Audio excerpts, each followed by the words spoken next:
welcome back to the Washington Outsider Report on the Coalition Radio. For those newly joining the program, my name is Irina Zuckerman and I'm the editor-in-chief of the Washington Outsider. Today we'll be discussing a topic that's a little bit niche for most of the audience, and we'll explain why it's important. We're talking about the reform of the FISA courts, and with that we'll be discussing the issue concerning surveillance in general, the debates regarding privacy and security, and the legal issues related to that, why it needs to be reformed, and most importantly, how. Joining us today is Stewart Baker. He's a lawyer. He's recently written an op-ed at The Hill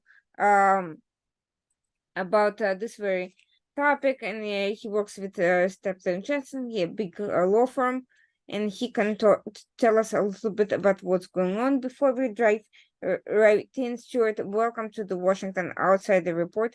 Please tell us about yourself, your background, and how you ended up writing about this issue that actually, beyond law enforcement and the constitutional scholars, seems to evade most readers.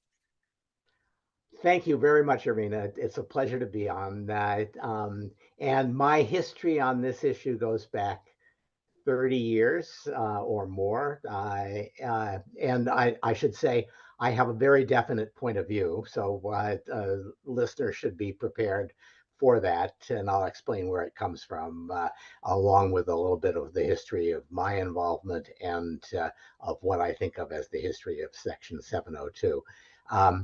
I was the general counsel of the National Security Agency, which is principally devoted to conducting electronic and computer intercepts of foreign intelligence abroad for the United States. And it was a job that was mostly classified, but I had a few responsibilities that were not. And among the responsibilities I had was to oversee our process of seeking FISA intercepts. FISA intercepts were originally put in place after scandals in the wake of the Nixon administration. There was a very deep dive done on how our intelligence community was operating. And the Church Committee and the Pike Committee in the middle 70s concluded that there were a lot of abuses, that it was important to put some controls in place. And also there was concern that the courts might object to the fact that the US government was carrying out certain wiretaps on US soil without any judicial oversight whatsoever. These intercepts were mostly really exclusively aimed at agents of foreign powers, ambassadors, spies, people who'd been told what to do by a foreign government. And the US government had been routinely intercepting their communications in order to find out what they were up to on US soil. But it did it without any particular judicial remedy, even as the courts were saying, we think this is a violation of privacy and you ought to get a warrant, at least in a criminal context. So my job was to oversee the National Security Agency's intercepts of foreign agents in the United States. And that meant preparing all of the memoranda that we submitted to the court to say, this is why it's important to do this. This is our basis for concluding that this person is a foreign power, or this institution is an agent of a foreign power. So that's how I was introduced to the task. And not a surprise, the kind of intelligence collection that our intelligence agencies do, especially when it touches on the United States, is very controversial and always has been. And it was controversial during the 1990s as well. And so I had to oversee this with a view to making sure that we were turning square corners with respect to civil liberties. One of the things that happened during my time and for several years thereafter was the development of a wall between intelligence and law enforcement. This was the result of an idea which was, I think, well intended by people who wanted to protect civil liberties. And they said, we understand why in a national security case it's important to be able to carry out these intercepts, but we don't want to have these very powerful tools aimed at criminal defendants, American criminal defendants. And so we should keep a real separation between intercepts that are carried out for law enforcement purposes and intercepts that are carried out for foreign intelligence, national security purposes. And the effort to keep those two things separate became a major concern in the 1990s of the FISA court that was approving these intercepts. And it became increasingly aggressive about saying, we want to make sure that nothing has been done, that no intelligence has been collected for a law enforcement purpose, and that law enforcement does not get access to anything that has been obtained using national security intelligence authorities. That effort to keep a big wall, as I said, it made some sense from the point of view of we don't really want to have U.S. criminal defendants subject to these very intrusive surveillance techniques.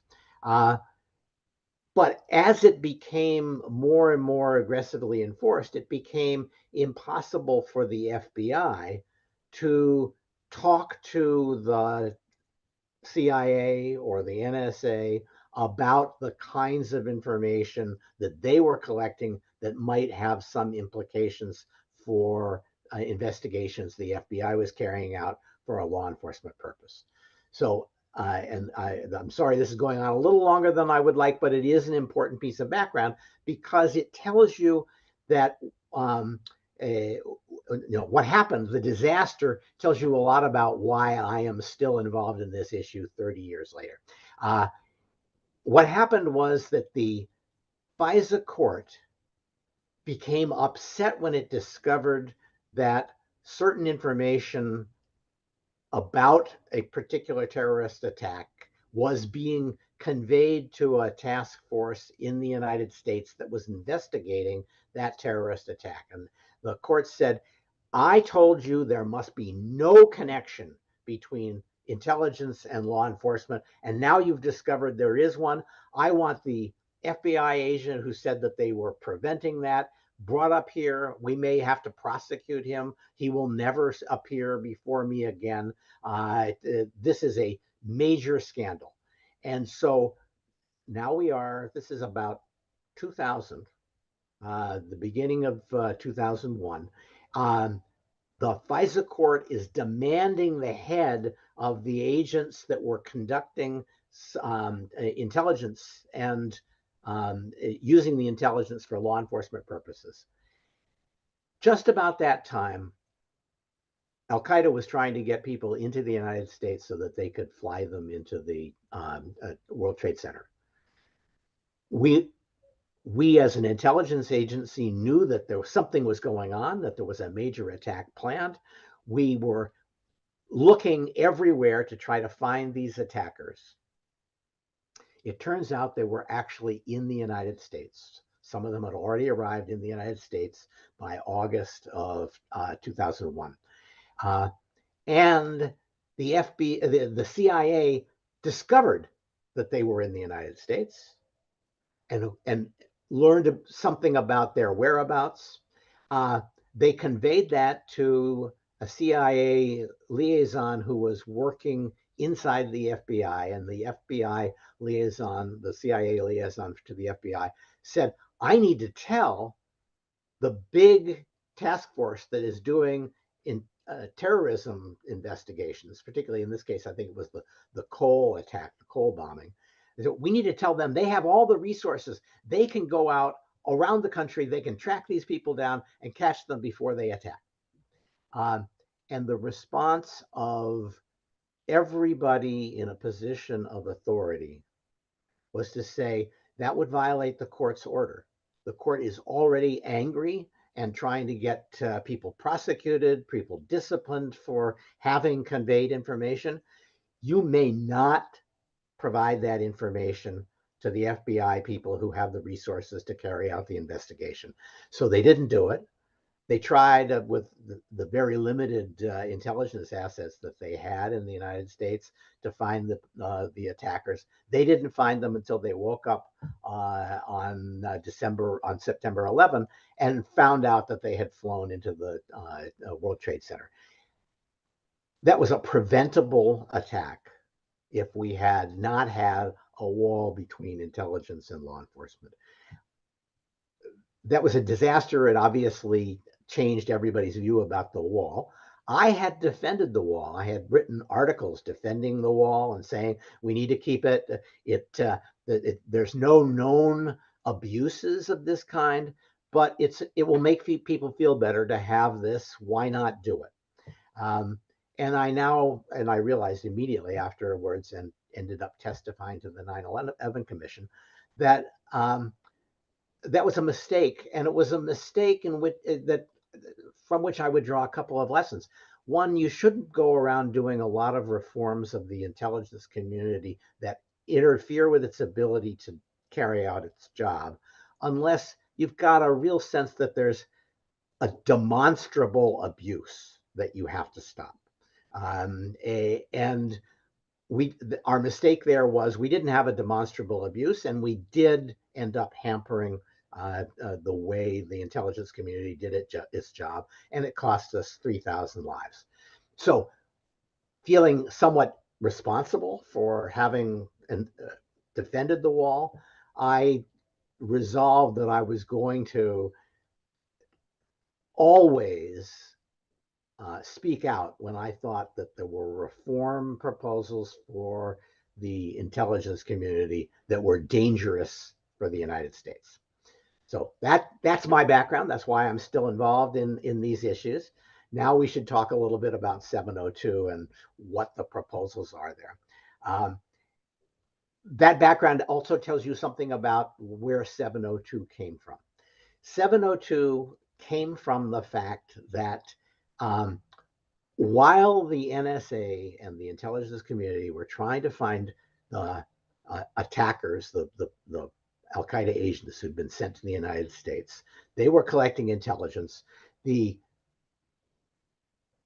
CIA did get information that there were people in the United States. The NSA was mostly looking at foreign terrorists trying to find out their plans. They actually picked up several calls from the terrorists themselves in the United States, talking in generalities to a foreign controller in Yemen, if I remember right. So NSA knew that there was somebody talking to this guy in Yemen who was a known terrorist. They did not know, they did not ask, where is this call coming from? They had no mechanism for identifying calls that were coming from the United States for another reason. They had been afraid, again, for civil liberties reasons, for in order to separate intelligence and law enforcement, they have been afraid to do anything that touched on Americans. They didn't think it was their job, and they thought they would be punished if it appeared that they were collecting intelligence that related to Americans. So they never asked, how would we know whether a call is coming from the United States to one of the numbers that we are already watching? And the FBI wasn't in a position to pick up these calls either, because they didn't have a mechanism for targeting foreign terrorist attackers. So there was a real seam in that people could be in the United States using US facilities to talk to foreign terrorists, and we had no way of knowing or picking up those communications. So the President Bush at the time said, I'm simply going to order the National Security Agency to build a capability to target foreigners who are intelligence targets for the United States, who are using in some fashion US communications facilities. They're calling from a number in the United States. They're using Google's Gmail to talk to foreign terrorists. They might be in, let's say, Japan, and they're talking to somebody in the Middle East, but their communications are going through the United States. All of those are things where the US has a great ability to get hold of the communications. But we had not done it for fear that we'd be in violation of FISA, which set a set of procedures for carrying out wiretaps that simply couldn't be used for the tens of thousands of targets we had abroad. It had been used only for people who were actually here in the United States. It was very time consuming, very resource intensive, and it wouldn't have been possible to do the kinds of wide intercepts aimed at foreigners that would be needed to pick up the kinds of communications that occurred and that we missed in the run up to 9/11. So he simply said, we're going to do this. And he told the National Security Agency, design a program to collect foreign targets and make sure that if they're talking to somebody in the United States or anybody else about a terrorist attack, we can pick up those communications. That was carried on for several years. It was finally made public in 2008 through a leak. The reaction to, or 2007 maybe, the reaction was mixed. There were a lot of people who said, this is a violation of FISA. FISA tells you how you're supposed to do this, and you're not following FISA. At the same time, everybody recognized that this was an immensely valuable program and not one that should be stopped. So Congress passed 2 or 3 laws, stopgaps. First a quick law to keep this in place while Congress examined it. Then in 2008, it passed the predecessor of Section 702, saying, yes, you can do this, setting a few restrictions around it, some limitations around it, and saying every 5 years, we're going to take another look at this and decide whether we still want to keep it. 2008, 2013, 2018, and now 2023 are the 5-year intervals for renewal of the authority. So we are now in a debate about whether it would be appropriate to renew Section 702 once again. If Congress does not act by the end of this year, it will stop. And we will lose the capabilities that we've been using for the last 20 years or so. That's why there is a debate that is very pressing. We're either going to do this or we're not. Or we're going to do it and adopt some additional reforms. To cut to the chase, I don't think there's any likelihood that we're simply going to renew it without any changes. I don't think there's much likelihood that we're going to fail to renew it, although we should talk about that because there are people who believe that we should not. So it is highly likely that what will come out of this is a set of additional restrictions on the intelligence operations and the FBI's operations around terrorism and similar problems in the future.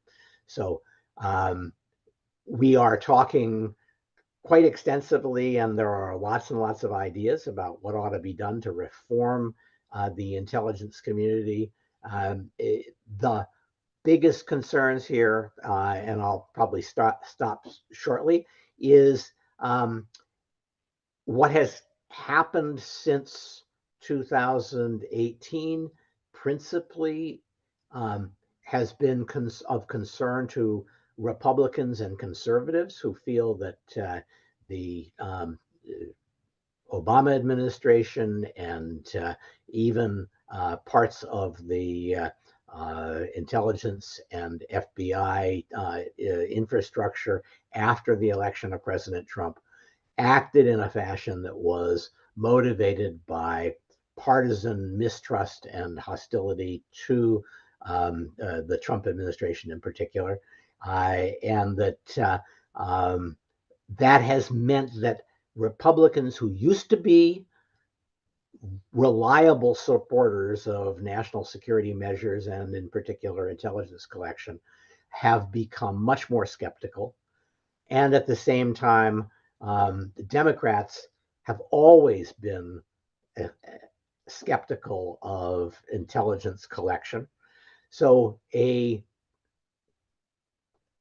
renewal that used to depend on about half of the Democrats and most of the Republicans now depends on finding Republicans who are not suspicious of the intelligence community or who can be persuaded that there are ways to address their suspicions. And at the same time, hanging on to a large number of Democrats who at various times have shown themselves to be skeptical or worse about intelligence authority. That's why it's a tough debate. And why don't I stop there and you can pull out of that the themes that you'd like to talk about. Well, there is definitely a lot to talk about, but before we get into the more political and controversial aspects of it, let's talk about the FISA court itself, how exactly it works procedurally. And, a lot of the critics criticize it for allegedly rubber stamping Right. the warrants. How exactly do the warrants work, and what is the burden that is required for it to pass muster? That's a great question. FISA is modeled on a criminal procedure in this sense. To do a wiretap of a criminal suspect, you have to get a court order.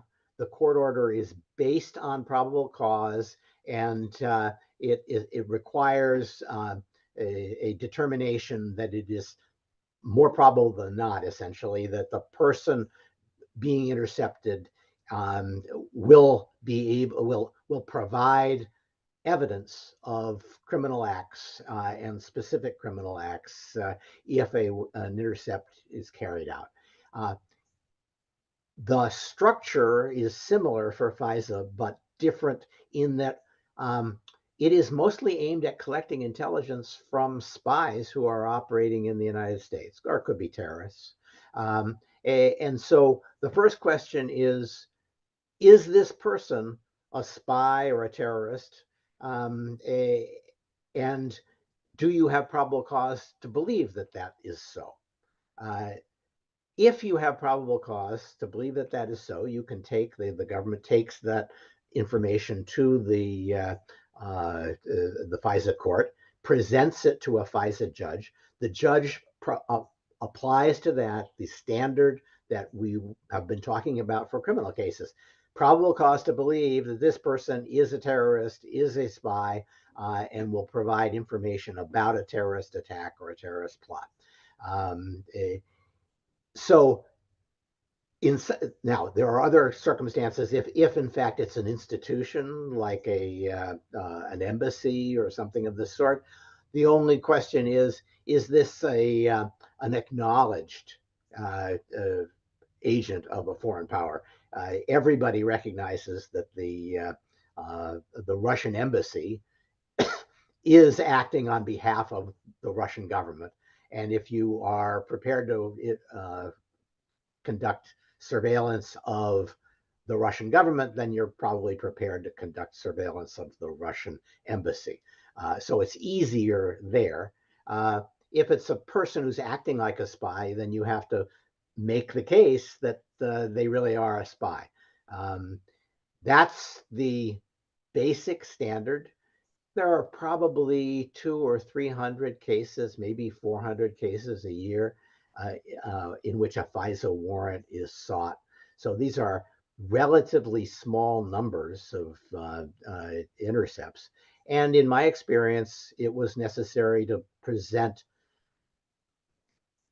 dozens, if not hundreds of pages of documentation to show that we had done a good job, a careful job of documenting that. We sent it to the court. You're quite right. They have been criticized quite frequently by people who say, this is just a rubber stamp. They look at it and they stamp it and they're done. That was not entirely my experience. And my experience was since then, my understanding is the court, because it's sensitive to that criticism, has begun to ask a lot of questions about wiretaps that are applications that are presented to it. They have hired staff, people who have clearances and spend several years working for the court, who will go over the applications with a fly specker, trying to find anything that is improper or any question that hasn't been resolved. And according to some of the statistics I've seen, maybe 25 or 30% of the applications that are made are modified or rejected at the early drafting stage. So that's doesn't really sound like a rubber stamp, but they still approve most of them after that process is done. And so turning an application down is a serious thing to do, because if the court is wrong, it's letting a terrorist or a foreign spy operate without any inhibition in the United States. So they're cautious about doing that, but they have done it, and they have certainly demanded that the government do a better job of proving its case before they'll approve these things.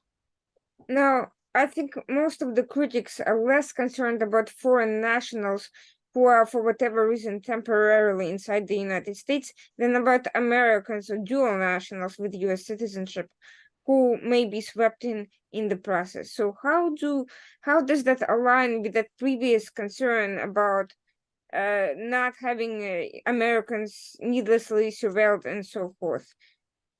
So a great question. You're absolutely right. The political debate inside the United States is all about Americans and their constitutional rights, and not about privacy in general. But the courts have usually said everybody who comes to the United States has some constitutional protection. So even people who are here on a tourist visa have rights not to be surveilled, not to be arrested for that matter. And so the standard has been applied both to Americans who might be, we certainly have had Americans who are spies for foreign governments, and they are surveilled under this authority. We also have illegals who are people who've sent here to establish an identity as an American who are actually Russian nationals. We've had 2 or 3 groups of illegals sent here that have been identified and surveilled. And then there are people who work inside the embassy who are essentially handlers of spies, or maybe they're actually spies themselves. And they are also individuals who are wiretapped under this authority. The most controversial American intercept, really probably in history, certainly in recent years, has been Carter Page. Carter Page is an energy analyst who is enthusiastic about doing business with Russia, had a lot of outreach to the Russian government, also some contacts with the US government about his connections to the Russians. But he looked as though he was eager to take Russian money, eager to do business deals, and eager to persuade the Trump administration by working inside the campaign that it should take a relatively friendly posture toward the Putin regime. And at some point, the FBI persuaded itself that he had gone over the line from being friendly to and enthusiastic about the Putin government to actually taking orders from, maybe taking money from the Putin government in order to affect US policy. And they went to the FISA court with an application saying, these are the reasons why we think Carter Page isn't actually acting as an agent of the Russian government. It turned out that almost everything that they relied on was quite was really lacking. In some cases just wasn't true. In other cases, nowhere near justified the conclusions that the government was drawing from it. This was a lot of the information that was used against Carter Page came out of the famous Steele dossier, if you remember that, which has been pretty much proven to have been largely made up. Certainly nothing like the allegations that were made there has ever been proved. And it was the product of the Clinton campaign, the Hillary Clinton campaign. They paid for it after others had originally paid for it, and encouraged its submission to the U.S. government in an effort to discredit the Trump campaign, in the hopes, we all remember that Hillary Clinton was under investigation for her emails, and it was a very painful issue in the campaign for her. They would have loved to discover that Trump was under investigation by the FBI for his contacts with the Putin administration. And so there was a very strong effort made by people who were very close to the campaign to get the FBI to open this investigation. And the FBI did open the investigation, relying on the information that was supplied by people acting on behalf of the Clinton campaign. We have gone back. There have been several postmortems on the information that was supplied to the FISA court, and it was remarkably bad. It was a remarkably sloppy job. No one defends it. The government has, the Justice Department went back to the FISA court and said, we brought you this in the summer of 2016, and we renewed it 3 times into the spring of 2017. Thus, the last 2 times we brought you renewal information, we should have known that the information we were providing you was no good. And we are withdrawing all of it. And, we admit it was wrong. And we're happy to talk to you about why it was wrong and what we're doing to make sure that we don't make a mistake like that again. It's the only case. I mean, there have been a lot of mistakes made in FISA applications in the past, and those have been looked at pretty carefully. But almost none of them have been really material. They've been typos and failures to follow through and collect information and maintain files to show that the information was collected. Those things are mistakes in the FISA process, but they don't tell you that there was somebody who had it in for this particular person. But there's no other explanation for what was done to Carter Page than that the people at the top of the FBI just wanted to get him, and that they were willing to bend the truth to get him. That's my conclusion, at least. Interestingly enough, in regular criminal proceedings that not have nothing to do with politics or spies or terrorists, this over enthusiasm in prosecution is not an uncommon violation of This is true. prosecutors or law enforcement just wanting to get a big case, not because they Yes. have any political, but because they have a professional ambition. It's a good career move. So Yes. I find that all of that particularly interesting because the Senate intelligence report that came out in the aftermath of all these events did strongly suggest that there was a real effort by Russia to infiltrate the Trump campaign and as well as the Democrats at the same time. The Clinton server issue is just one particularly egregious example of that, and that particular individuals in the campaign, such as Paul Manafort, had ties to corrupt, Russia-linked entities and ended up going to prison for all sorts of crimes. So there was a real substantive reason to investigate specific people. I don't understand why there was a need to go after some what appears to be useful idiot to make that case. I think that's exactly an appropriate comment. There was a lot of smoke, and the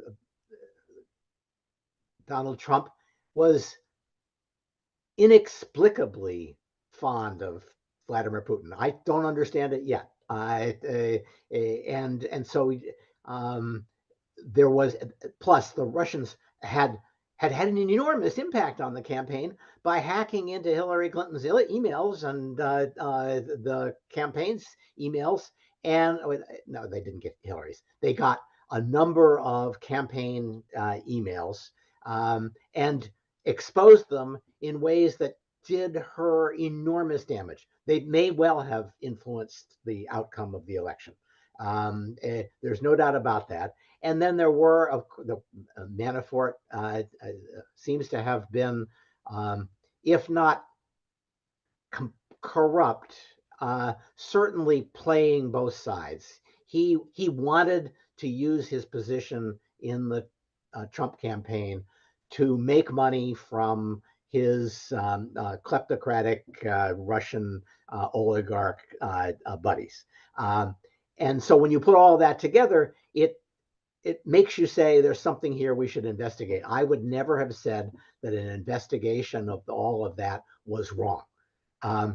But when you're investigating somebody who is your political opponent, you need to be very careful to demonstrate to everybody that you're doing it on the basis of evidence.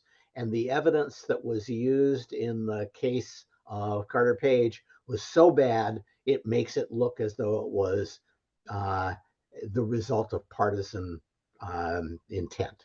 I don't think it was, but I can't prove it wasn't.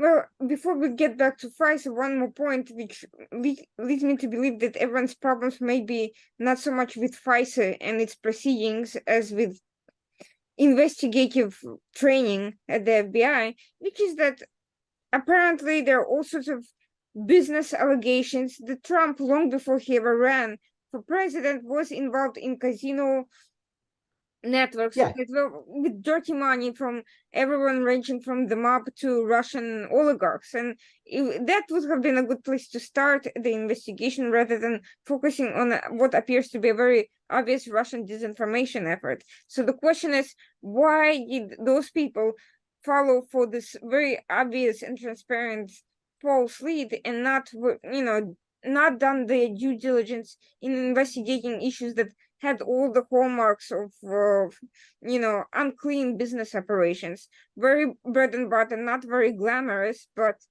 probably where any evidence of foreign influence would have been found? It's a great question, and my guess on that is at the top of every institution in Washington is somebody who lives and dies by what's in the newspaper every morning. And so the FBI was run by people who were reading the newspaper, and they were focusing on the things that the newspapers were focusing on and that the Clinton campaign was focusing on. And that was all of the things that we've talked about, but particularly the notion that there was a, a that the Russians had already infiltrated the campaign in some fashion. And because the Clinton campaign very much wanted that story out there, it was on everybody's mind. And so that's my guess is that they pursued it because they read about it every week. And it was a mistake. And they didn't have the discipline. They probably were counting on people below them to say, I looked into that, boss, and it's not good enough. But you can only count on the people below you to give you that news if you're willing to listen. And increasingly, I think that at the top of the FBI, there was just a determination to push that investigation forward. There's a lot of reasons. I think Jim Comey, very smart man, enormously adept at the politics of running the FBI, but he had stumbled into serious trouble with Hillary Clinton by investigating her and then half clearing her and then announcing that he was investigating her again and then clearing her again. He knew he was in trouble with her, and I'm guessing that he thought that it probably wouldn't hurt if she was elected, as everybody expected she would to be able to say afterwards, I was also investigating Trump. Don't take it personally. Who knows? That's my guess about why there was an interest in pursuing the investigation, even though they didn't actually have as much information as they needed to launch a good investigation. As a result of all of this political mishap, we have a situation where there's a serious distrust in U.S. institutions, including the very FISA reforms that we're talking about. And the question is, first of all, is there a sense of the general direction where the Congress is currently leaning at the moment? This may change through debate and additional evidence, but what is the sense of Congress right now on where they want to take these reforms and what exactly they want to change? So that's a great question, and of course, nobody in Congress confides in me, but I have talked to some of the leadership of some of the committees, and I work with a group of former intelligence officials who wants to see Section 702 reauthorized. I think that it's all atmospheric, but when we started the year, there was a real chance that people would say, that Congress would say, we're just not going to reauthorize it. Everybody was so mad, or everybody on the Republican side was so mad at the FBI that they just were lashing out. They thought that FISA was just, a way of the deep state working its vengeance on conservatives. And so there was a inclination on the part of most conservative Republicans, people who would identify with the Trump administration and President Trump, to say, let's just get rid of this. I think that has changed. And of course, there's always been probably a quarter of the Democratic caucus, maybe a third, that has been quite willing to do that too. There has been a concerted effort on the part of both the administration and those of us who know something about 702 to show how valuable it is. It's an essential tool. And it has enabled us to stop terrorist attacks, assassination efforts aimed at former officials, major cyber attacks. Those are all things that we collect intelligence on using this every day of the week. And to say, no, not going to do it anymore, would expose the United States to really serious repercussions. I don't hear as many people saying we should just get rid of it, even on the Republican side. I'm a Republican, so I mostly talk to them.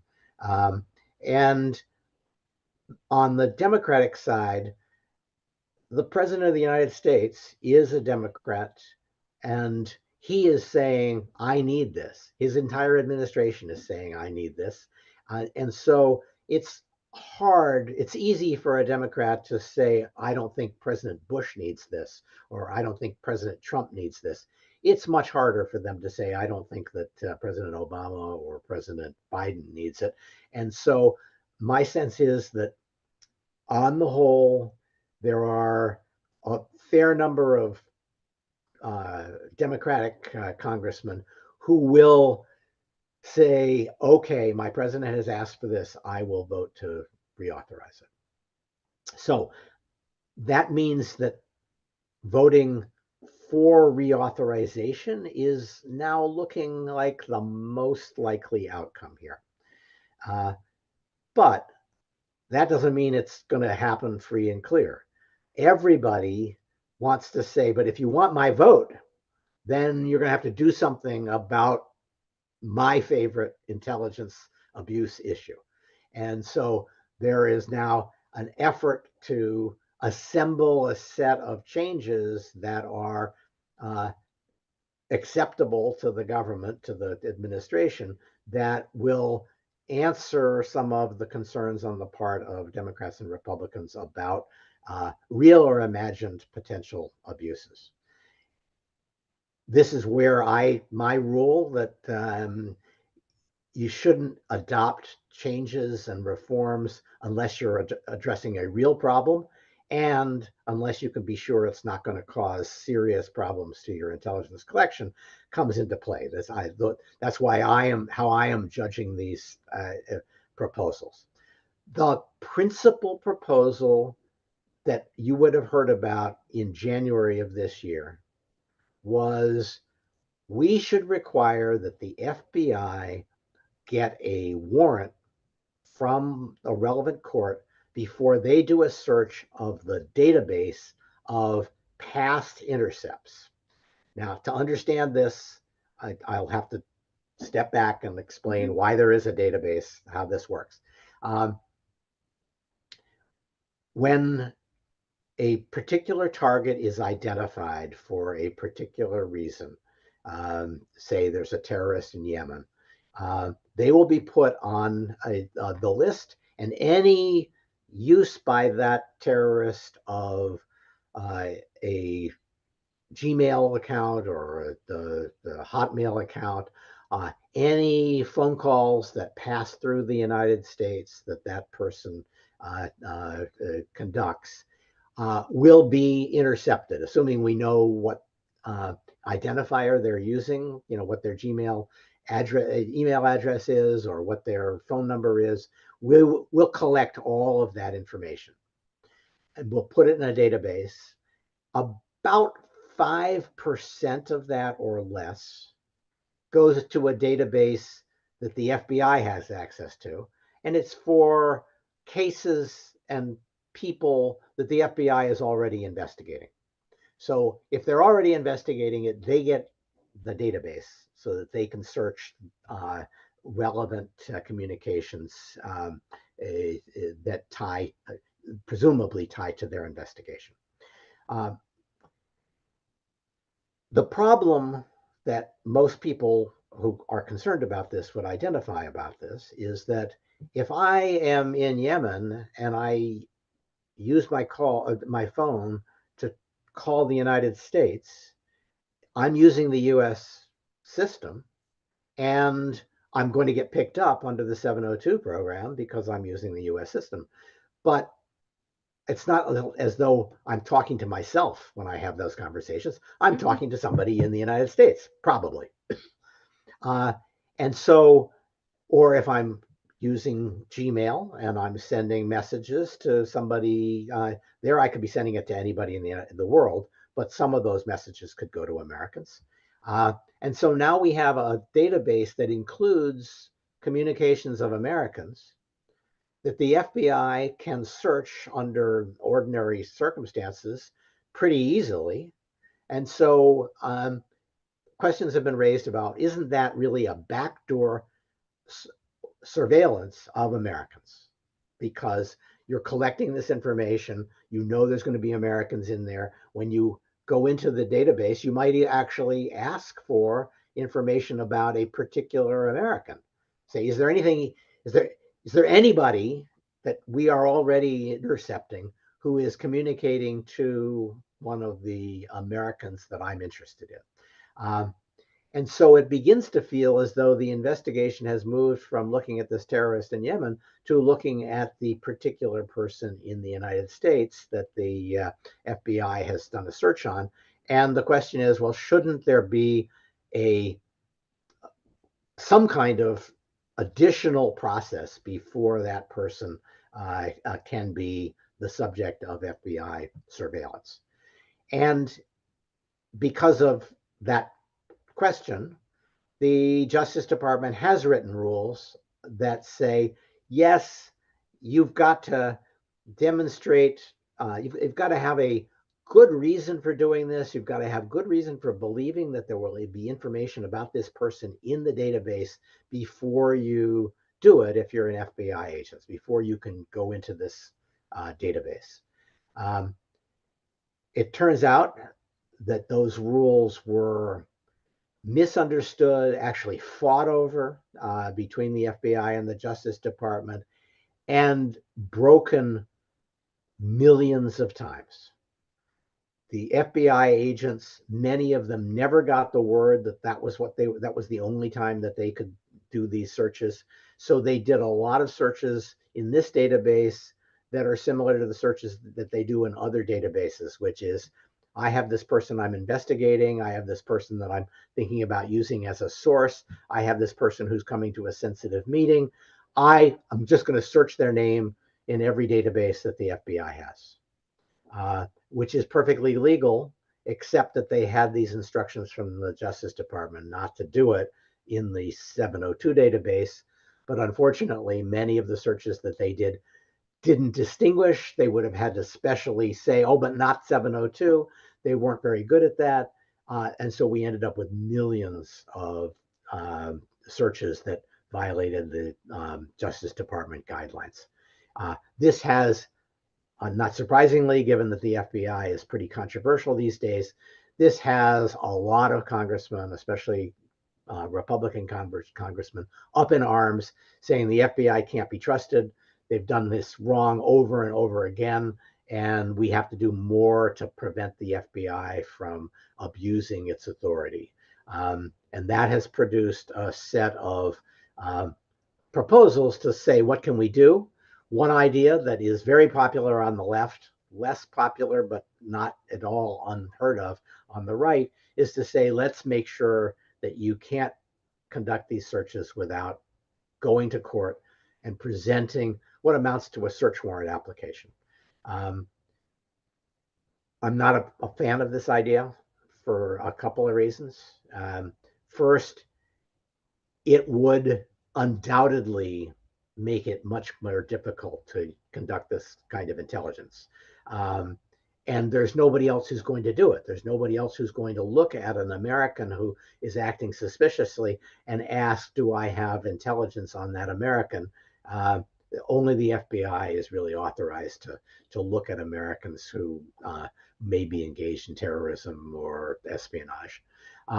And second, it is a change from the rules that we generally have, which is, if the government collects information lawfully and keeps it, they can use it for any other lawful purpose. And to say we're going to have a special rule for intelligence that is this important, that makes it harder to look for that, it's a very big step. And I'm afraid that it's going to push people in the direction of saying, well, why don't we do that for everything? And the more you do it, I mean, there are plenty of other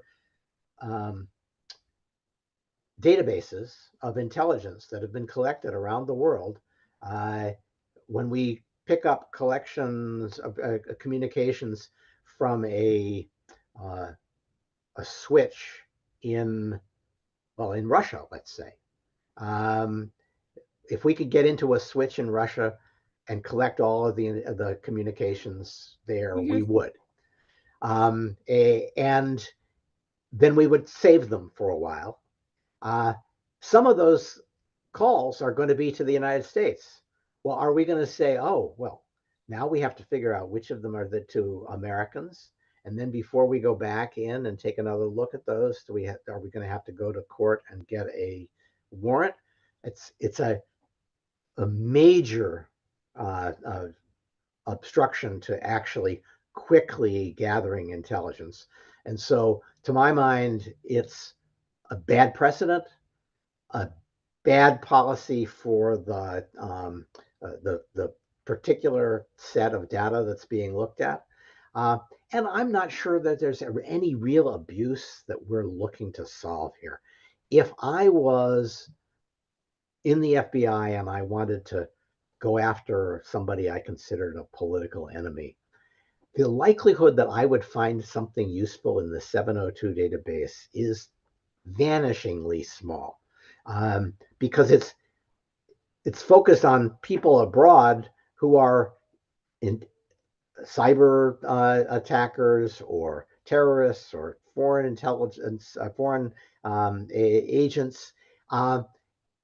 Unless I have some reason to believe that an enemy, a political enemy, is already one of those things, I'm not likely to find anything. And what I find is going to be haphazard and mostly useless in the 702 database. I'd be better off doing what they did to Carter Page, which is to say, let's just collect everything he says to anybody. That's a much greater risk of pointed partisan hostility and targeting than 702. And so I don't see it as likely that there are going to be serious abuses there. And the abuses that have occurred are almost all, actually, I'll come back to almost all. There have been a few cases where the FBI agents have put congressional names into the 702 database. And that has produced a big fuss too, because it looks as though they're targeting, in this case, Republican congressmen to try to gather information on them. But the explanation that has come out that hasn't really been rebutted is that the agent believed that these congressmen might be targeted by foreign intelligence. And he wanted to see if they had already been the subject of an attack, because so much of 702 now is looking at cyber attacks where people are sending phishing emails and trying to gather information from the computers of their targets. It's very reasonable to think, if I were, or if a congressman were a target of, say, Chinese cyber espionage, they probably would show up in this database as somebody who'd been getting phishing emails or otherwise might have been compromised, in which case some of their computer would actually be talking to the Chinese. So it is not at all unreasonable that there would be such searches, but for the fact that the Justice Department wrote rules that said you have to know in advance that you're going to find something. And this person did not know in advance that he was likely to find something. That's a violation of the rules. It was a mistake. It's not an abuse. And I don't think there are going to be a lot of abuses here. I think the abuses are much more likely in the real FISA program, the FISA that we talked about earlier that was used on Carter Page, or in some other fashion. We can talk, there are some interesting abuse potentials in the FISA, actually the FISA interceptions of the Russian ambassador, who also talked to members of the Trump administration as they were coming in. And those communications with the Trump administration, especially General Flynn, ended up being leaked to the Washington Post and used to essentially defenestrate him from the administration because he had misrepresented the nature of the calls when the FBI came and asked him about it. And you might say, well, maybe he shouldn't have misrepresented things that way. But we've never had an intelligence leak that was so nakedly partisan as the one that revealed that he had said those things. And so while obviously the ambassador from a hostile nation like Russia is a legitimate target, um, you have to wonder whether the people who were reading those transcripts were reading them mostly to find out what the Russian ambassador thought, or mostly to find out what the Trump administration, or as it came in, was planning and doing and thinking about. So there are abuses that are possible here. I just don't think 702 is where they are likely to be found. So it's very interesting because there's a couple of thoughts that people are not taking into consideration, one of which is the intelligence shared with us by US allies, which obviously do not have 702 or any sort of restriction, and who can basically get the same information on the same Americans and then share them. And at that point, there will be no FISA violation because we weren't the ones who collected it to begin with. How does that concern fit in with this framework of controversy? So that's a good question. In general, without having good specifics on this, the National Security Agency and the intelligence community generally have said we do not target Americans and we do not induce our intelligence partners to target Americans. So now that's reassuring that there's not some understanding that okay, you collect all the Polish prime minister's communications and give them to us, and we'll collect all the president's communications and give them to you. We would be very unhappy with an arrangement of that sort, and it's been pretty clear that there is not an arrangement like that. I don't know how aggressively that is enforced. And so I don't want to say it can't happen, or there may be very good reasons why a foreign partner would say, I thought this person was a terrorist. Yes, he's an American, but I think he's a terrorist, and I'm following him all around. And now I'm going to give him to the information to the U.S. government because I think you should know he's a terrorist. So I'm sure that there are things of that sort that happen. But it's probably the position of the intelligence community that it happens because of the independent targeting decisions of our foreign partners and not some kind of, you wash my hand, I'll wash your hand arrangement.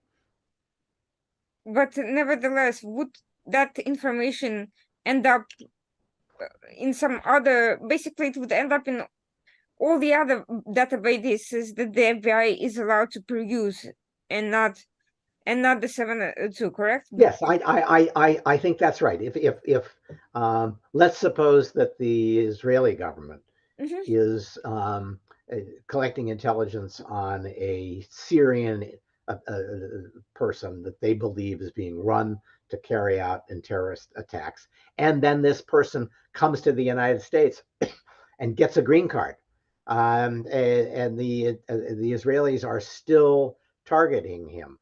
Now, there are problems with the Israelis carrying out intelligence operations on the on U.S. soil. We don't like that, but there would also be the problem of what, this person has a green card. He's now a U.S. person. Should the Israelis be targeting him? And the answer is, well, the Israelis are going to do what the Israelis consider to be in their national security interest. Can they provide that information to the United States? My guess is what would happen there is that the U.S. intelligence community, let's say the FBI, would say, does this person meet the standard that we would insist on before we gathered intelligence on the green card holder? And if it does, then we can certainly accept the intelligence from the Israelis. So there would be some considerable hand wringing and agonizing over whether to accept the information. But in some cases, if it's clearly valuable intelligence about something that the US also has a concern about, I'm guessing they would get the information. And then they would be able to do searches of it if it was, the FBI does not usually have direct access to CIA databases, but the CIA certainly does. So there's also this other conundrum that I think people mistake for the FISA court issue, which is this uh, over gathering of assorted information. The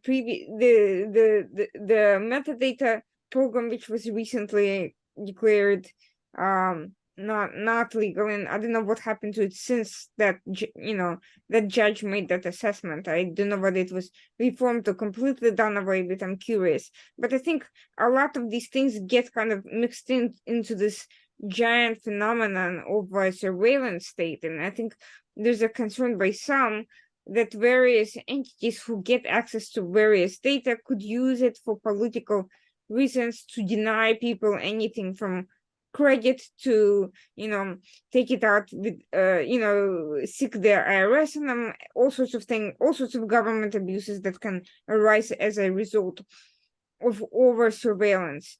So how does this inform this broader discussion concerning these ongoing reforms? That's a very good question. And I think everybody understands that they have less privacy now than they did 30 years ago. That there's far more information about all of us that is now being collected, and that it's easy to collect, easy to store, and then they say, well, and then who can get access to it? And the inclination is to say, well, I don't want the government to have access to all that information that I know I have given up to, Amazon and to Facebook, to Instagram. And so there's naturally, on one hand, an inclination is to say, we need new restrictions because there's new sources of information. And I appreciate that. I would also say, though, these are tools that are used by government for the most serious purposes that it's possible to have. Trying to make sure that foreign intelligence agents are not successful in stealing our secrets to determine what's our defense plan for Taiwan, when are we shipping weapons to Ukraine, and what route are they taking. Those are things that we have to protect. And we have to use whatever information we can to find people who might be stealing them. And so I would say, yes, the government has a lot of power and it can abuse that power, but it has that power in some cases for reasons that are far more serious than the reasons that Facebook has it or Amazon has it. And so I would say, if you don't like having that information out there, you might start by saying, well, Amazon shouldn't collect it. And if Amazon doesn't collect it, then the FBI is not going to get access to it. So I'd rather have that discussion there than say we have a special rule that says Amazon can use this to try to sell you stuff, but the FBI can't use it to find out whether you're spying against the United States. So that there is an overcollection problem. I won't say there's an overcollection problem. There is far more data, and we're going to have to struggle with that for a generation. I think the way, again, that I tend to want to approach this is to say, we should not stop the collection of that data because there are times when we absolutely have to have it, and we'll feel like idiots, as we did after 9/11, when we didn't collect it when we could have, right? How stupid! It's worse than stupid. It's a tragedy to have those people die because we didn't use information that we had, and we're going to find that again. So to say if Amazon has it, the U.S. government can't have it, just means that someday Amazon is going to have information that would save lives, and we're not going to have it at the U.S. government level. I just don't think that's right. Instead, we should ask, what are the things that we're afraid the government is going to do with this data, and how can we prevent them, those uses? And I am, the approach I've taken to reforms around 702 has been to say, let's focus on the risk of partisan misuse of this data. That's something that we've been blessed in this country up until very recently in not having to worry that the intelligence agencies are going to be misused against domestic political opponents. I don't think we can say that anymore. That is a problem. There are plenty of EU countries that already have that problem where when you look into the misuse of NSO's technology to insert malware into phones, there are probably 4 or 5 countries in Europe where it's already been demonstrated that opposition politicians have been intercepted in that fashion. Greece, I don't know, it may happen in Poland. I think Bulgaria, Romania, if I remember right, maybe even Spain, possibly France. So there are serious countries where surveillance of your political opponents occurs even in democracies. So how can we make sure that that doesn't become common in the United States? We're going to need new restrictions, new institutions designed to prevent that. And to my mind, that's the project that ought to be pursued as part of reauthorization of 702. It's not really focused on 702. It's focused on what I think is a new problem, which is that we're using language like treason and national security and insurrection and the like to talk about our opponents. That's going to spill over into the question, well, can we use these authorities against somebody that we think of as a national security threat? And to my mind, it should have a very, very heavy burden before you allow that. And how do you prevent this current predicament from being abused in the sense of inviting foreign parties to try to fund various political factions against one another? Because that's exactly what's happening in Europe. Europe does not have the same system as we do. European countries, they all have their own systems, but they also have weaker, I would say, processes. Some countries are simply younger as independent political entities, and some countries just have a different government framework. But regardless of all of that, there is much easier way for foreign parties to interfere, to fund parties. I'm not aware of foreign entities funding American parties straight out the same way. Right. Not straight out. Not straight Yes. out, no. It's still, you could say, oh, there's been illicit donations here and there, but again, that's an issue of illicit donations that can be investigated normally through campaign finance laws on an individual basis. It's not having the entire head of opposition openly on the payroll of a foreign party, which has happened in Spain and other countries. So we're right, and plenty of foreign former leaders in Germany ended up exactly. on So how Putin's do we payroll. prevent it from happening? Because I feel like this is, kind of creates a cycle, this thing to investigate and not to investigate, which in turn leads other countries to believe that the very fact that we're having this debate is an invitation to intervene. Yeah, I don't have a solution that I'm happy with. Part of it is you really need enough cohesion as a country to think that that's out of bounds. And I do worry that we're starting to see people who hate their domestic opponents more than they hate anybody who's a threat, a national Mhm. security threat to their country. And on both sides of the partisan divide, you see some of that.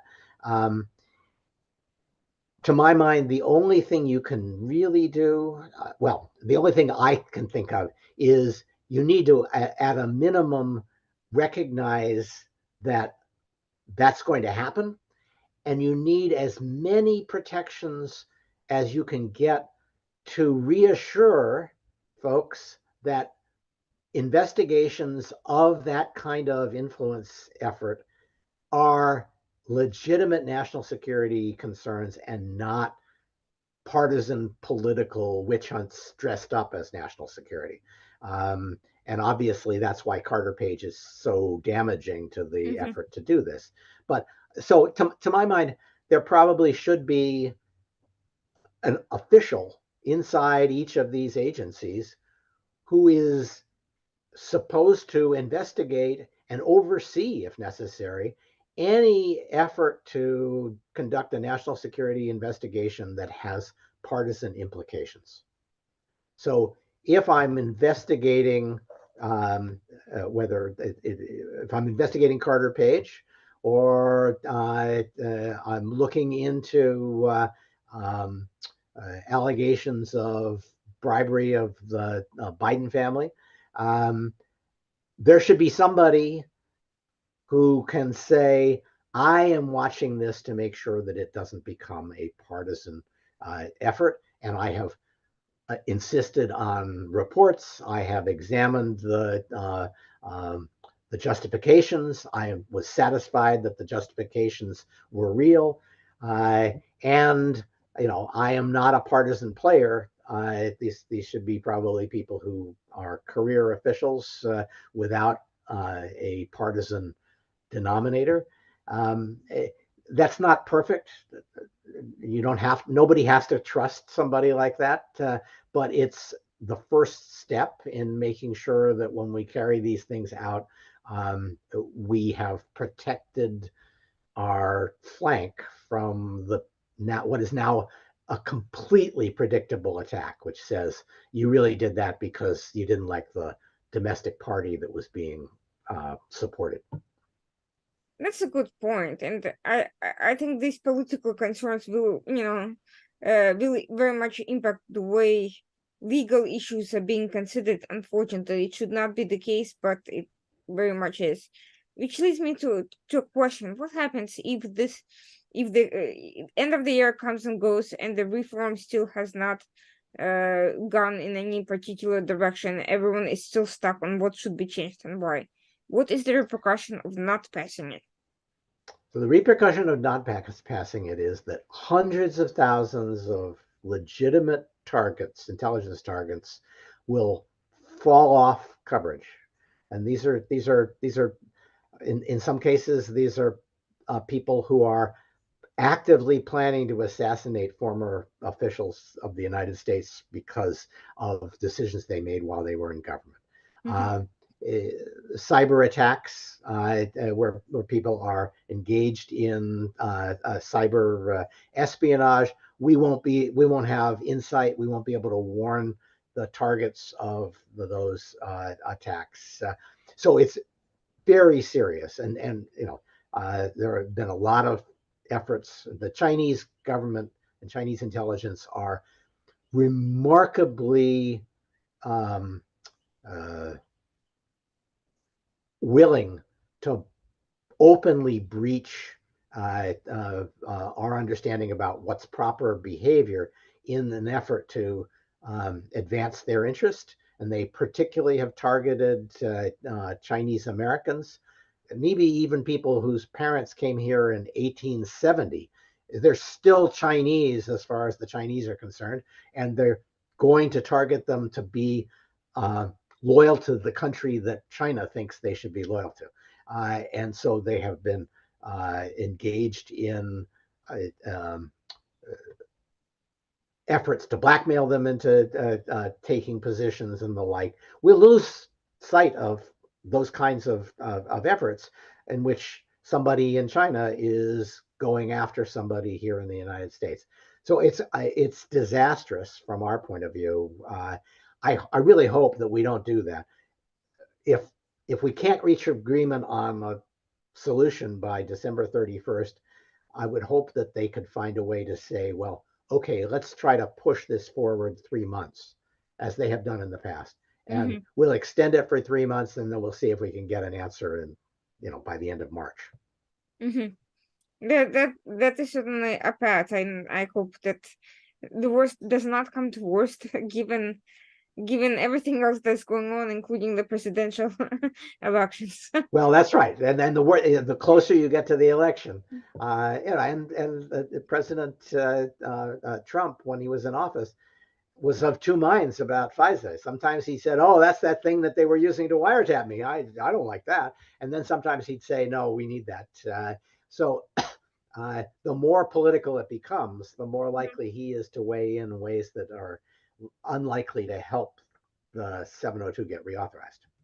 Well, to what extent did President Trump and some of the other non-legal political officials are aware of what the actual language says versus how it ends up being misconstrued, implemented, and just basically becomes an issue of corrupted individuals as opposed to a corrupted structure? President Trump does believe that there's a deep state that is opposed to him, and that they misused intelligence authorities or the prestige of the intelligence community in ways that they shouldn't have. And he's not completely wrong. I don't think there's a big conspiracy, but most of the people in the government didn't think he would be a good president and didn't vote for him. And to the extent that he looked like he was getting in bed with Putin, they were appalled. So he's not wrong there. On the other hand, when he actually was sat down and listened to the intelligence community, he came to the conclusion that, yes, I want these authorities to continue to exist.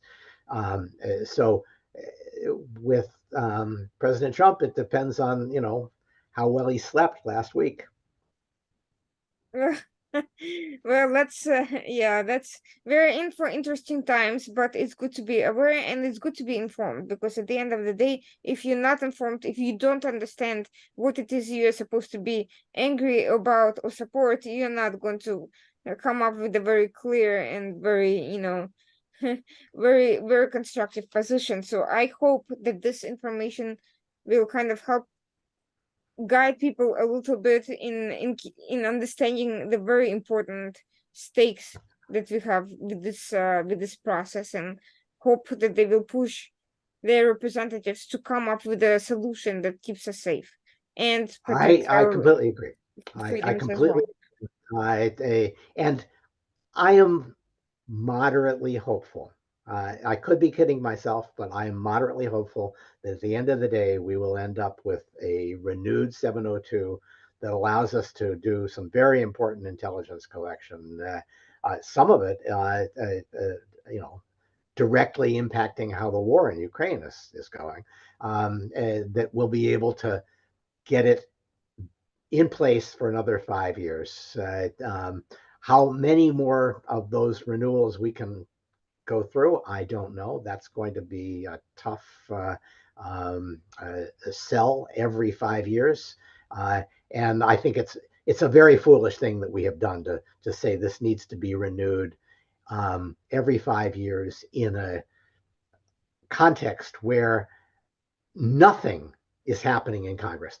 The partisan divide is so bad that almost nothing passes, and we say, why don't we take our most important intelligence program and just hang it out there and see how it fares in that context? That's wrong. Yeah, it's not reassuring, but the only thing that is reassuring is not in a good way, but the fact that our security problems are not going anywhere. If anything, Russia, China, and other state actors are becoming more dangerous, not less. 9/11, as terrible as 9/11 was, having consistent state actors with consistent policies is by far, the more predictable and long-term danger that we're facing, and Yeah. will probably not go away in 5 years. Right. I like to think about Congress that what Winston Churchill said about the United States is true. He says that the United States, in the end, always does the right thing after it's tried everything else. That is absolutely true.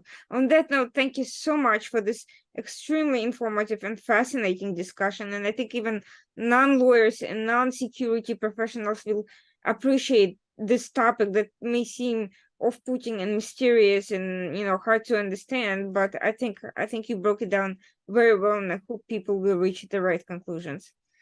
Okay, Irina, it was a great pleasure. You had some great questions, and I really